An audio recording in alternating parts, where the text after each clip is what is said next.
Good morning, my name is Josh with CyclonesOZ, and today another detailed forecast update coming your way. We've got a lot to be talking about today with some heavy rainfall materialising across the Queensland coastline, where up to 200 millimetres is possible for areas between Rockhampton and Brisbane inclusive.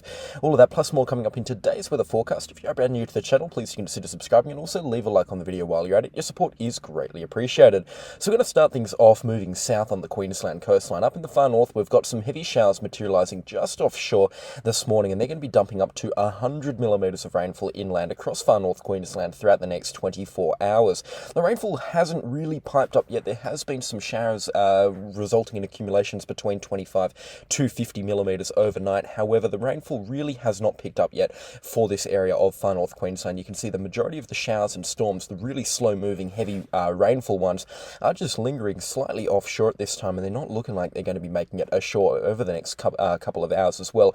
I did say that the rain and the showers will be at their heaviest later tonight into early tomorrow morning for far north Queensland, but at this time it looks like for areas between Cairns down to Innisfail, the heavy rainfall will be waiting into the afternoon and the evening hours of today, and it really is still a bit of a question whether the Daintree rainforest will get any measurable rainfall at all from this weather event here.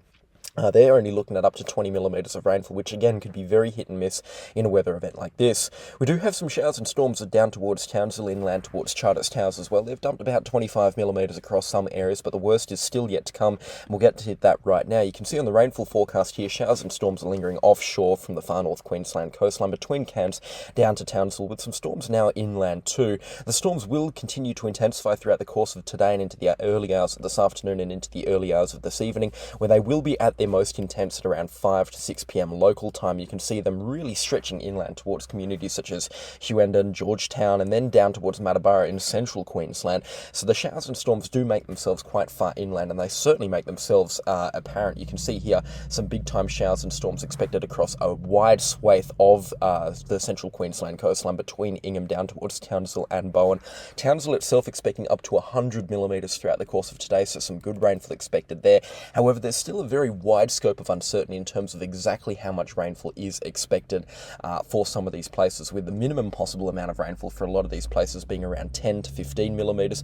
And you can see between Townsville and that sort of area there, the rainfall, it is going to be pretty hit and miss across some of the coastal regions. It will be more hit once you get further north, but again, we are still expecting some good falls between Townsville down towards Ayr, Bowen, and down towards Mackay as well. Now, into the early hours of tomorrow, you can see on this rainfall forecast here, I've got a little bit ahead of myself. The rainfall will clear out of far north Queensland, those showers making themselves scarce at around 7 or 8 a.m. tomorrow morning and continuing to clear out throughout the course of today. There will be some light falls still reported across the far north and the central Queensland coastline, right down towards Mackay and as far south as Ogmore, and this is when the rainfall really does pick up for the central Queensland area. You can see the showers and storms associated with this low pressure system offshore here really starting to intensify Monday afternoon and evening, and this will lead us nicely into the next part of our video, which is the forecast for southeastern and central Queensland. We'll get to that in just a minute. I just want to talk about rainfall accumulations briefly for this part of far north Queensland. You can see accumulations here expected to be light to moderate across the inland areas between sort of 10 to 25, maybe 50 millimetres in one or two places. And they will be a little bit heavier across the far north Queensland coastline. Still nothing absolutely absurd like 200 or 300 millimetres plus, but there will certainly be pockets picking up at least 200 millimetres, potentially more up towards around the Ingham and the Cardwell sort of area here. You can see peak accumulations on this forecast alone being around that 200 millimetre mark. But yeah, widespread 50 to 80 millimetre accumulations expected, with isolated pockets between 100 and 150, and maybe one or two stations, especially between Tully down towards Ingham, that could get up to 200 millimetres of rainfall from this weather event. So again, we'll keep watching very closely. Make sure you are staying on top of the flood watches and warnings if they do come out. Stay on top of the Bureau of Meteorology's weather warnings page, because this certainly does look like a weather event that could cause some minor, moderate, or even major riverine flooding in one or two already saturated catchments. Now, this is what we're looking at for central Queensland. I'm going to break this down right now, hour by hour. You can see the rainfall starting to pipe up Monday afternoon for the parts of central Queensland, especially around Yeppoon and Rockhampton. Now, I did say yesterday that Rockhampton was going to be the wettest location on this forecast, and it looks like for locations between Ogmore and down towards Gladstone, including Rockhampton and Yeppoon, I have a definitive answer now. They will pick up the most amount of rainfall from this weather weather event. Again, there could be pockets outside of it, especially on the Sunshine Coast and even into far north Queensland, that pick up some very significant rainfall accumulations. But I do believe on average the highest rainfall accumulations will be around the Rockhampton area. So I did cite a few comments saying Rockhampton always misses out in the rain. It doesn't look like it's going to be this time. Heavy rainfall starting to pipe up early Tuesday morning around the Rockhampton metro area, really picking up throughout Tuesday mid-morning and into the early afternoon hours.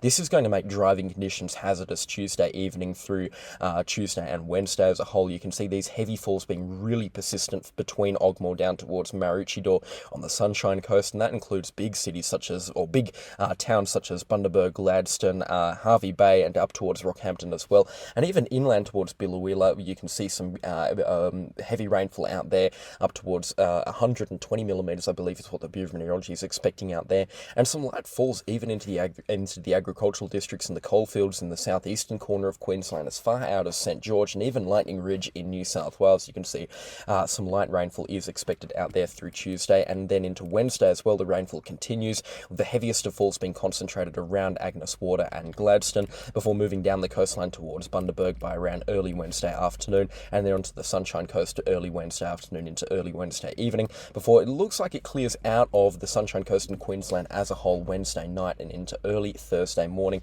as this low pressure system weakens and creeps further out to sea. Certainly a very complex forecast here, and there are a lot of moving parts. The Bureau of Meteorology still has extreme uncertainty in terms of how much rainfall is expected. I'm a little bit more sold on the scenario where we're going to be seeing widespread swathes of 3-day totals above 100 millimetres now. I do feel like that is a certainty with a weather event like this, and I do also reckon there will be pockets picking up at least 150, potentially up to 180 millimetres of rainfall, and Rockhampton being the wettest of locations. You can see here Rockhampton out towards Yeppoon and Ogmore along the coastline up to 250 millimetres is possible. This is just one forecast model though, so again, things can change and things do vary between other forecasts, but over the next 5 days we've had some great congruency between the other forecast models and some great congruency day on day with these forecasts, so I do believe this is a very reliable forecast at this time, and that's one that I'm going to be running with. And I'll break this rainfall accumulation down and then we'll talk about other forecast models and hazards with this weather event. You can see for Mackay expecting a pretty modest 20 to 50 millimetres of rainfall. I reckon it will be on the lower side for Mackay. It's just going to be light rainfall adding up until about Tuesday when it continues to ease off. For inland communities such as Emerald, Dingo and out towards Billawheeler, you can see rainfall will vary between sort of 20 and 80 millimetres. Again, it's going to be pretty hit and miss for some of these places, especially once you do get further inland. The rainfall does become a little bit harder to predict, but you can see some good accumulations still possible across these areas. Ogmore, which will be on the northern side of the really heavy rainfall at this time, you can see up to 140 millimetres expected there. I do reckon that the most likely number in terms of a rainfall accumulation for Ogmore will be between 70 to about 110 millimetres. Again, it's a very hard forecast to make because it is on the edge of where this big rainfall swathe is expected to be. Rockhampton expecting about 160. I reckon a more valid number for Rockhampton would be between 70 to about 150 millimetres of rainfall. 160 does seem a little bit much, but I do definitely reckon some of the hills around Rockhampton will pick up at least 1.5 times the amount of rainfall that is on the forecast here. So again, we will keep a very close eye on things. For Gladstone and Agnes Water, again, a bit of an uncertain forecast here, but at least 100 millimetres coming your way for those areas. Bundaberg also expecting about 100 millimetres. The northern extremities of the Sunshine Coast up towards Hervey Bay and Fraser Island as well, expecting between 70 and 100 millimetres of rainfall. The Sunshine Coast is pretty predictable at this time, at very steady between 20 and 50 millimetres of rainfall for the southern parts of it, and then down towards Brisbane and the Gold Coast, and about 50 to 100 millimetres for the northern side. Again, the majority of the rainfall will be coming through from about Tuesday through Wednesday there. The rainfall also expected to pipe up for the northern parts of the Sunshine Coast a little bit earlier, but the bulk of it will be coming through on Tuesday and Wednesday for the Sunshine Coast. Decent falls will certainly be around, lingering from around Monday afternoon onwards to this part of Queensland. It is a very interesting forecast, a very complex forecast, like I said, with a lot of moving parts, and if you do want a very specific number for your exact town site, then please do let me know in the comment section down below, because I really can't be giving a blanket forecast for all of these locations, just considering how how volatile the weather forecast is for this weather event. Now, between other forecast models, you can see the GFS saying a very similar thing in terms of rainfall amounts. The accumulations are about 50 kilometres down the coast, but in terms of peak accumulations, they are very similar to what the Eastern WebF is saying. The Access G3 as well, pretty similar with what the GFS model is saying, and this more represents what the Bureau of Meteorology is forecasting here. Either way, there's going to be big accumulations between Ogmore down towards Maroochydore. The peak of the accumulations will be between Rockhampton and Gladstone and Agnes Water down towards Bundaberg, but I do believe that Rockhampton will be picking up the bulk of the rainfall in a weather event like this. A very interesting forecast. Again, a lot of moving parts with this one. It is a difficult one in terms of rainfall accumulations, and I do not envy the Bureau of Meteorology. They will get things wrong, as with me in a weather event like this.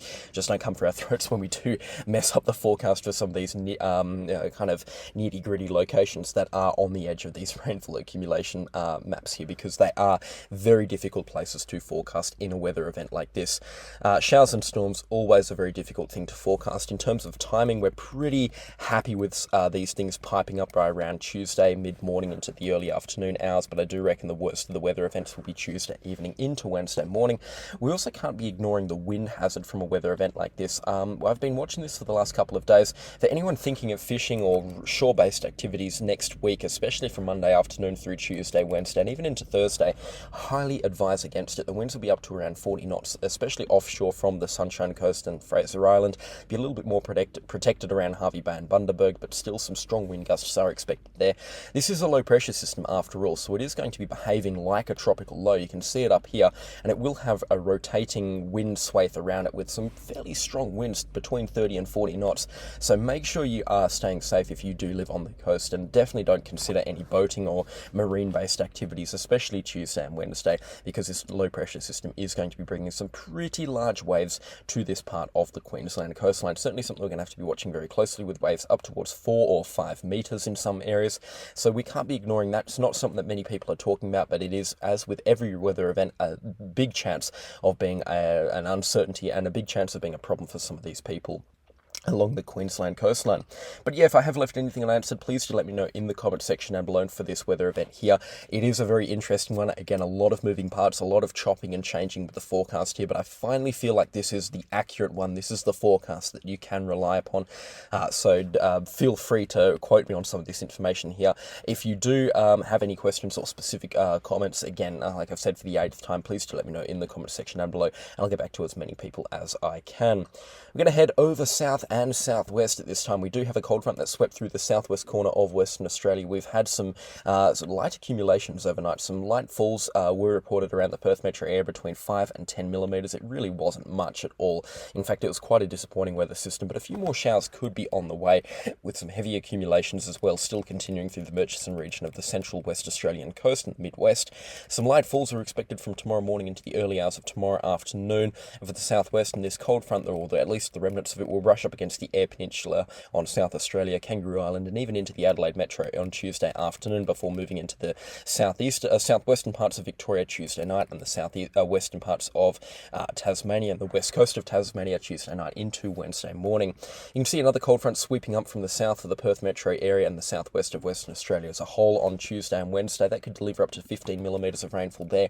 You can see it delivering some showers and storms to the southwest coast, though it could be heavy as well. In fact, up to 50 millimetres expected for some areas along the southwest coast of Western Australia throughout Wednesday and into Thursday morning. This low pressure system will bring strong cold front activity to South Australia on Friday morning. You can see it rushing up there into the central parts of South Australia, and it looks like coinciding with a big low pressure system and a trough over central New South Wales next Friday night. It's going to be a bit of a taste of spring and summer for New South Wales and Queensland, with some showers and storms piping up across the northeastern corner of New South Wales and the central parts of New South Wales, before turning into what looks like a very powerful east coast low type system next weekend. Now, that is talk for another video, and I'll get back to you guys on that sometime early next week, because again, there has been some big uncertainty with this system. And if you're watching every single video to this point, first of all, thank you so much, but second of all, you know that I'm still very uncertain and very much unsold on the specifics of that system at this time.